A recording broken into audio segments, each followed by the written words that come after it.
문희정의 외신 브리핑. 감사에 들어온 국제뉴스 정리해드립니다. 문희정 국제정치평론가 전화 연결돼 있습니다. 평론가님 안녕하세요. 네, 안녕하세요. 네, 시진핑 중국 국가주석이 첫 현장 지도에 나섰네요. 네, 그렇습니다. 그동안 리커창 총리가 우한을 방문하고 전면에 나서는 모양새였지만 어제 오후 시진핑 중국 국가주석이 베이징의 디탄병원을 방문해 환자들의 입원 진료 상황을 살펴보는 등 현장 지도에 나섰습니다. 시 주석은 후베이성 우한의 의료진들과도 영상통화로 우한이 이기면 후베이성이 이길 것이고 후베이성이 이기면 중국 전역이 이길 수 있다며 격려했습니다. 사실 그동안 시 주석은 신종 코로나 발병 후 현재까지 베이징에서 공산당 정치국 회의 등으로 이 회의를 주재하기는 했지만 방역 현장을 방문한 적은 없는데요. 네. 한편에서는 시 주석이 이 대응 실패에 따른 정치적 책임을 피하기 위해서 관련 현장에서 모습을 보이지 않는 것이다. 이런 분석도 나왔습니다. 지난 7일 신종 코로나 위험성을 초기에 알리고도 당국으로부터 유언비어 유포 혐의를 받았던 우한의 의사 리원양이 신종 코로나로 숨지고 또 봉쇄된 우한에 잠입해서 실상을 외부에 알려왔던 시민기자 천추스마저 돌연 연락이 끊기자 이 중국 정부와 시 주석에 대한 비난이 중국 내부에서 고조되기 시작을 했는데요. 네. 이렇게 중국 내에서 악화된 여론을 무마하기 위해서 시 주석이 직접 나선 것이다라는 지적이 나오고 있습니다. 한편 중국의 전염병 최고 권위자인 중난산 원사는 신종 코로나 최대 잠복기가 알려진 14일보다 훨씬 긴 24일이라고 밝히면서 그만큼 격리 기간도 길어질 수 있음을 경고하기도 했습니다. 네. 그리고 우리 정부가 이 우한 교민을 전세기로 2차례에 걸쳐서 지난달에 데려왔었는데 이번에 오늘이죠. 3차 전세기를 보낼 예정이죠. 네, 그렇습니다. 지난 주말 중국 정부로부터 승인을 받았다고 하는데요. 네. 오늘 인천공항에서 출발해서 내일 아침 김포공항으로 도착할 예정입니다. 이 우한과 인근 지역 교민 그리고 배우자와 부모, 자녀 등 중국인 가족들도 포함해서 150여 명 규모라고 하는데요. 사실 중국인의 출국을 금지했던 중국 당국이 당초 방침을 바꿔서 중국 국적자라도 우한에 체류 중인 한국인의 배우자, 부모, 자녀일 경우 허가를 거쳐서 전세기로 한국에 갈 수 있도록 해준 겁니다. 귀국 후 이들이 14일간 임시로 머무르는 생활시설은 경기도 이천 합동군사대학교 국방어학원으로 결정이 됐고요. 이 우한에서 출발하기 전과 기내 그리고 입국 후와 시설 입소 전 모두 4차례에 걸쳐서 검역을 하고 증상이 없는 교민들만 시설에 입소할 예정이라고 합니다. 예. 영사관 측은 3차 전세기가 출발하게 되면 우한 시내에는 약 50명 또 인근 지역까지 포함하면 약 100명의 교민이 남을 것으로 보고 있는데요. 더불어서 영사관에는 한국 영사 5명이 남아있고 철수 계획은 전혀 없다면서 이 교민들도 상당히 남아있고 여행 경보 3단계인 만큼 4단계 여행 금지 구역으로 지정되기 전까지는 영사들이 중국 내에 머물 것이다 이렇게 밝혔습니다. 네. 자, 다음은 미국 대선 관련 소식으로 넘어가 보도록 하겠습니다. 트럼프 대통령이 본격적으로도 대선 레이스에 뛰어들었네요. 그렇습니다. 지난주 아이오와주 경선을 가뿐히 치러내고 탄핵 정국도 완전히 벗어난 트럼프 대통령 말 그대로 재선을 위한 행보만을 하기 시작했는데요.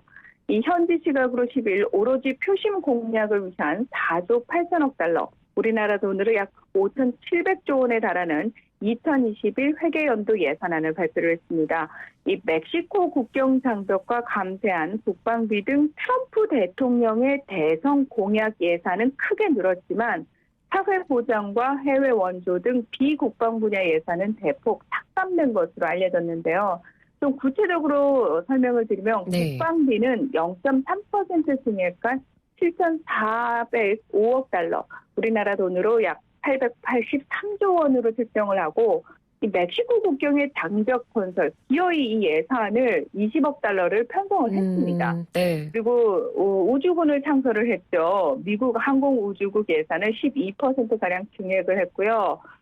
인터넷 매체 악시오스는 핵 운송 체계 정비에 289억 달러, 또 국가 핵 안보국 예산에 198억 달러가 각각 배정됐다면서 관련 예산은 핵탄두 개발 능력을 복원하는 데 쓰일 것이다. 이렇게 분석을 했습니다. 사실 그전 정부까지는 이 핵 관련해서 사실은 감축하는 분위기였는데 트럼프 행정부가 이걸 완전히 뒤집는 예산을 편성을 한 거고요. 그리고 2017년에 사실 트럼프 대통령이 국내에 많은 비판을 무릅쓰고 감세법을 시행을 했는데 이 개인세 감면이 2025년까지로 한시적으로 그 당시에는 적용을 한다 이렇게 발표를 했는데 네. 1조 4천억 달러를 들여서 10년 더 연장하는 안도 포함이 돼서 부자인 사람들을 위한 배려를 더 했다 이렇게 볼 수 있습니다. 그러니까 평소에 트럼프 대통령이 중점을 더 놨던 부분들은 거의 대부분 증액을 시키는 것 같고요. 근데 반대로 삭감되는 부분도 있겠죠? 네, 맞습니다. 미국 연방정부의 재정 적자가 계속 늘어나는 만큼 향후 10년에 걸쳐서 사회복지 지출을 4조 4천억 달러 감축하겠다고 밝힌 건데요. 이 구체적으로 저소득층 의료보험에서 1,300억 달러, 또 저소득층 영양지원 및 의료보험 사업에서 2,920억 달러, 장애수당에서 700억 달러 등 각종 사회안전망 프로그램에서 2조 달러를 삭감키로 했습니다. 또 557억 달러, 우리나라 돈으로 66조 원 정도이던 해외 원조 예산을 441억 달러로 21%, 그리고 환경보호청 예산의 경우 26%나 줄이기로 했습니다. 다시 말해서 감세와 재정 지출 확대 등으로 인한 연방정부의 재정 적자 확대를 사회복지, 해외 원조 예산 삭감으로 메우겠다는 전략인데요. 네. 물론 이 하원을 장악한 민주당의 반대로 이 트럼프 행정부가 책정한 내년도 예산안이 미국 의회를 통과될 가능성은 크지 않습니다. 그리고 이미 민주당 소속의 존 야무스 하원 예산위원장이 파괴적이고 비이성적인 예산안이라면서 강하게 반대를 했습니다. 이렇게 반대가 충분히 예상되는데도 이 예산안을 왜 발표를 했느냐? 의회 통과 여부에 상관없이 트럼프 대통령은 자신의 지지층들을 향해서 재집권하게 되면 이런 방향으로 정책을 추진할 테니 나를 지지해달라라고 이 정치적인 메시지를 띄운 것이다. 이렇게 분석할 수 있습니다. 네, 그렇군요. 자, 이렇게 트럼프 대통령이 이제 재선을 향해서 본격적으로 달리고 있고요. 근데 이런 와중에 주 이스라엘 미국 대사가 이스라엘 정부에다가 요르단강 서안의 그 유대인 정착촌에 대한 합병 절차 일방적으로 추진해서 안 된다. 이렇게 네. 경고를 했다는 내용이 있던데 이건 어떤 입니까?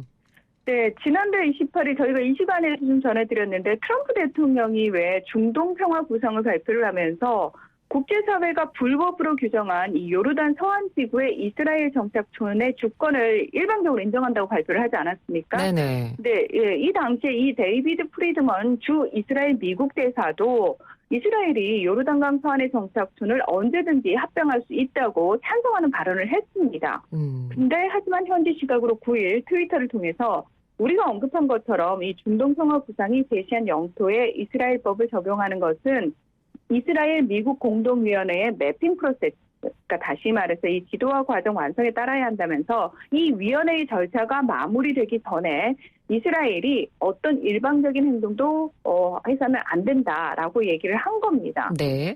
왜 이 얘기가 나왔냐면은 베냐민 네타냐후 이스라엘 총리가 그 전날 요르단강 서안의 한 정착촌에서 이 총선에 대비한 선거 운동을 하다가 우리는 이미 트럼프의 구상에 따라서 이 지역을 이스라엘로 합병하기 위한 매핑 프로세스를 진행 중이라고 말하는 등 자신의 선거를 위해서 일방적으로 속도를 높이는 부분에 대한 우려를 표한 건데요.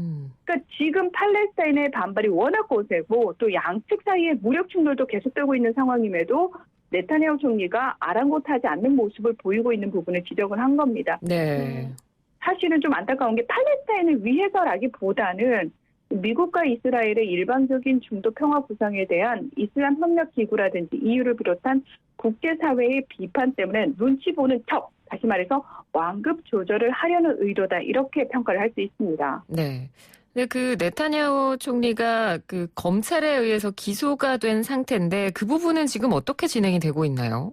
사실 사실 네타냐후 총리가 그 최장수 총리로 기록이 되고 있잖아요. 네네. 이분에 대한 비리 혐의는 몇 년 전부터 계속 나왔고 검찰이 기소한다 조사를 받는다 이런 얘기 계속 있어 왔는데 사실 직접적으로 기소가 이루어진 거는 지난해 11월에서야 가능했습니다. 예. 당시에 이스라엘 검찰은 사업가들로부터 금품을 수수하고 자신에 대한 긍정적인 언론 보도를 위해서 직권을 남용하는 등 뇌물수수와 사기, 배임 등의 혐의로 이 네타냐후 총리를 기소를 했습니다. 그리고 당시에 네타냐후 총리는 자신에 대한 기소가 쿠데타 시도다 이렇게 주장을 하기도 했는데요.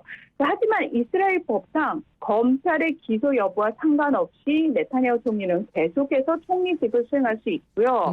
유죄 판결을 받더라도 항소 절차가 끝나기 전까지는 사임할 필요가 없습니다. 네. 그러니까 따라서 사건 종결까지는 수년이 걸릴 거란 예상이 많은데 그 수년 동안 가능하다면 총리가 계속 될 수 있겠다는 얘기죠.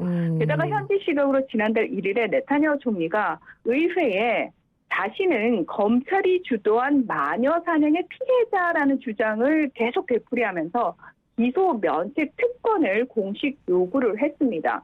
하지만 저희가 계속 말씀드린 것처럼 이스라엘 의회가 지금 제대로 구성이 되고 있지 않습니까? 네네. 과반을 얻은 정당이 없기 때문에 연립정부를 구성을 해야 되는데 계속 연립정부 구성이 안 되기 때문에 현재는 다음 달 2일 3차 재선거를 위해서 해산한 상태입니다. 그래서 이 네타냐후 총리가 요구한 기소 면책 특권을 심의할 위원회가 없기 때문에 3월 총선이 끝나고 의회가 구성된 이후에나 네타냐후 총리의 요청을 검토하고 결정할 수 있어서 사실상 사법 절차 진행이 멈춘 상태고요.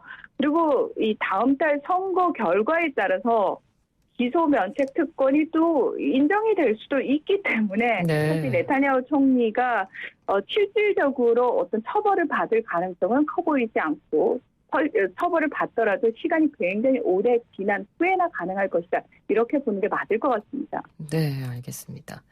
자, 이제 끝으로 오랜만에 호주 소식인데 한동안 호주 산불이 굉장히 좀 이슈가 됐고 걱정이 많이 되는 상황이었는데요. 지금 상황은 어떻습니까?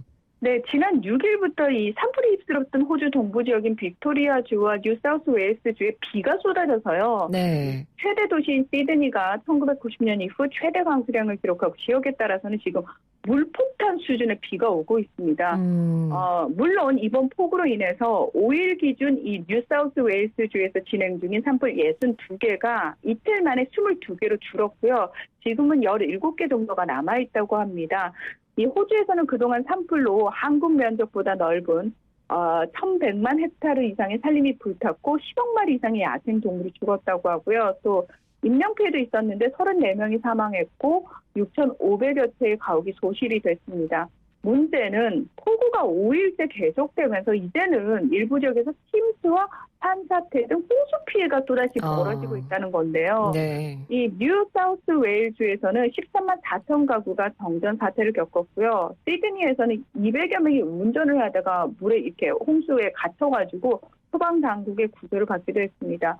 일부 지역에는 아예 주민 대피령이 내려졌고 일부 전철 노선이 중단돼서 교통 혼잡을 겪었을 뿐만 아니라 이 35개 학교에 대해서는 임시 휴교령이 내려지기도 했는데 문제는 호주 기상당국이 앞으로도 이 최고 200mm가 더 쏟아지겠다고 밝혔기 때문에 이 피해는 더 커질 것으로 예상이 돼서 산불이 지나가고 나서 지금은 폭우 피해를 또 당하고 있다 이렇게 볼 수 있습니다. 네.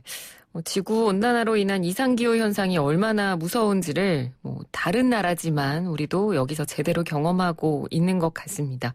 오늘 소식 잘 들었습니다. 고맙습니다. 네, 고맙습니다. 네, 지금까지 문희정 국제정치평론가였습니다.